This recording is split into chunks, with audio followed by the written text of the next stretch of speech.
Hello दोस्तों। अ, मेरा नाम संजीव है और मैं 34 साल का हूँ। अ, और 34 साल के एज में मैं बेरोज़गार हूँ। अ, वो अभी रिसेंटली मैंने अभी 2 महीने पहले मैंने जॉब छोड़ा। इससे पहले मैं पूरे 7 साल मैं रिटेल में काम कर चुका हूँ। 7 साल का मेरे पास एक्सपीरियंस भी था। काफ़ी मेहनत से मैंने काम किया था।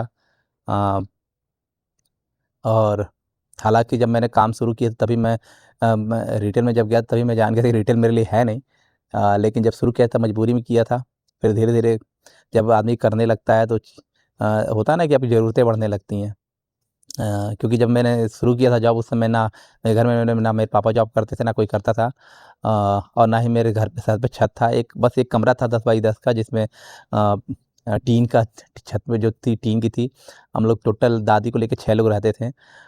काफ़ी मुश्किल से सर्वाइव कर पाते थे, बहुत दिक्कत होता था। बरसा जब बारिश होती थी तो पूरा पानी भर जाता था घर में, सामान जो चीज़ें होती खराब हो जाती थी। कभी साँप घुस जाता था, कभी कुछ घुस जाता क्योंकि आस-पास पूरा जंगल था और हम लोग अकेले दूर तक रहते थे। मतलब बहुत बुरा दौर हमने देखा था वो भी। अ, फ़िलहाल अभी 7 साल में और कुछ तो नहीं लेकिन मेहनत करके मैंने कुछ पैसे कमाकर मैंने इस घर को बनाया और भगवान की कृपा से और आप लोगों की दुआ से सर पे भी छत है। बहुत अच्छा तो नहीं कहूँगा लेकिन है कि सर छिपा सकते हैं और रह सकते हैं सुकून से। तो कहने का मतलब ये है कि दोस्त ये जो 7 साल थे ना मेरे लाइफ़ के, समझ लो कि एक तरीके से एक ऐसा मोमेंट था जो मैं सोचता हूँ कभी हुआ ही नहीं रहता। अचीव तो किया, घर बनवाया लेकिन यार हाँ, उसमें ना कुछ सीखने को मिला। कहा जाता है ना जब भी आप मजबूरी में करते हो चीज़ें तो अक्सर आप उसमें ना एक समय की बर्बादी होती है। तो वही मेरे साथ हुआ। 7 साल मैंने लाइफ़ बर्बाद किया लेकिन कुछ अचीव नहीं कर पाया ख़ास।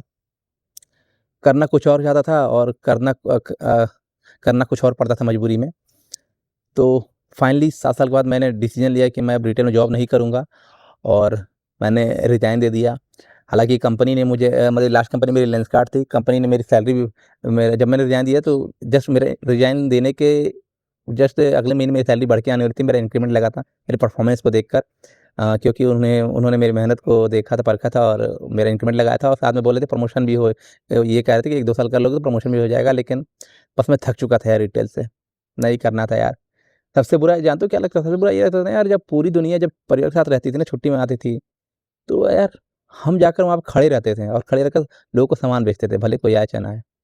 संडे को लोग अपने परिवार के साथ छुट्टियाँ मनाते हैं, समय बिताते हैं, लेकिन संडे को हम ज वहाँ पे स्टोर पे रहते थे। दिवाली, दशहरा, छठ, 15 अगस्त जब भी कोई आता था यार ये हमारी लाइफ़ से ये जो हॉलिडेज़ थे ये गायब से हो गए थे पूरे 7 साल के लिए। हमें पता ही नहीं चलता कब आया, कब गया।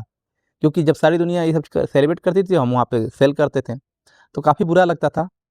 फिलहाल अभी काम छोड़कर बैठा हूँ, अभी तो और भी बहुत बुरा लग रहा है क्योंकि अब जो सेविंग थी सारा घर में लगा दिया और फिलहाल अभी कुछ भी नहीं है, और ना ही पता है, ना ही कुछ समझ में आ रहा है क्या करें। जब मैंने काम शुरू किया था तो ये सोचा था, जब मैंने छोड़ा तो ये सोचा कि मैं कंटेंट क्रिएटर करूँगा यूट्यूब पे। मुझे मुझे बहुत शुरू से बहुत शौक था अपनी बातों को रखना, यूट्यूब पे वीडियोज़ बनाना और एडिटिंग करने का काफ़ी शौक था। तो मैंने यही सोचा कि अब कुछ भी हो जाए, 7 साल मैंने तो अपने दे दिए इधर, लेकिन अब 1 साल मैं खुद को मैं दूँगा और खुद पे काम करूँगा और यूट्यूब पे, फेसबुक पे मतलब वर्क करना है मुझे। तो मैंने अपना एक सोचा है कि कंटेंट क्रिएटर का काम करना शुरू करने का मैंने दिमाग में मेरी बात आया और वीडियोज़ भी बनाने में ये मेरा पहला वीडियो नहीं है। मैं ये झूठ नहीं बोलूँगा कि जैसे आजकल खूब वायरल हो रहा है कि ये मेरा पहला वीडियो है, ऐसा कुछ नहीं है। मेरा पहला वीडियो नहीं है, मैंने वीडियोज़ बनाए हैं लेकिन उस पे ख़ास कुछ रिस्पॉन्स मिला नहीं है क्योंकि मेरे पास ना एक्सपीरियंस है, ना ही कुछ उतना ना ही कोई टीम है मेरे पास, मैं अकेले ही हूँ और कोई अनुभव ही नहीं है एडिटिंग का। कैसे कंटेंट क्रिएट करते हैं, कैसे एडिटिंग करते हैं, कैसे डिस्क्रिप्शन बनाते हैं, उसका ज़्यादा कुछ पता नहीं है। लेकिन ये है कि अब ठान लिया है, अब कैसे भी करके अपने आप को प्रूव करना है और अ, लाइफ में यार कुछ ना कुछ तो अचीव करना है। तो प्लीज़ आप लोग सब यही इस वीडियो बनाना यही था कि ये मन की बात को मैं रखूँ और ये प्लीज़ आप लोग यही कहूँगा कि आप लोग सपोर्ट करते रहना, बड़ा भाई समझ के या छोटा भाई समझ के आप लोग अपने जहाँ अगर कुछ आपको लगे कि हाँ, यहाँ पे इसकी हेल्प करनी चाहिए तो वहाँ पे हेल्प करना, बताना क्या कैसे होता है कमेंट में आकर सजेस्ट करते रहना, रास्ता दिखाने की कोशिश करना और बाकी देखते हैं लाइफ़ किधर ले जाती है। Thank you, bye-bye.